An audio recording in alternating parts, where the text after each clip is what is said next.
কোরবানির সময় কষায়ের সংকট দূর করতে মাদ্রাসা শিক্ষার্থীদের প্রশিক্ষণ দিতে চায় সরকার। সকালে রাজধানীর কৃষিবিদ ইনস্টিটিউশনে আয়োজিত কর্মশালায় প্রাণী সম্পদ মন্ত্রী মোহাম্মদ আমিনুর রশিদ জানান, পশুর চামড়া ছাড়ানো ও মাংস প্রক্রিয়াজাত করার বিষয় প্রশিক্ষণ দেওয়া হবে।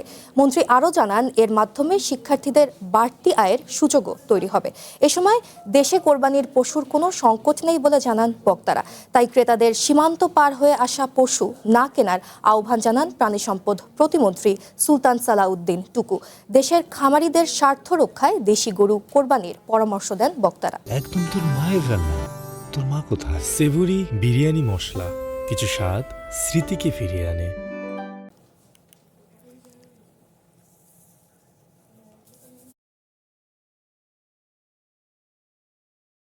প্রায় 1 কোটির মতো ছাত্র আছে মাদ্রাসাতে পড়ে। যদি তাদেরকে ট্রেনিং দেওয়া হয়, 1 বছর হয়তো একটু নাড়াচাড়া হবে ছুরি, দ্বিতীয় বছর হাত পাকা হয়ে যাব। যাদের কোরবান দেওয়া হয়েছে তার কাছ থেকে হয়তো 5-10 হাজার টাকা এক্সট্রা একটা বকশিস পেয়ে গেলেন। যদি আপনারা ওকে হন, তাহলে আমরা সরকারের পক্ষ থেকে এই প্রজেক্টে আমরা হাত দেব।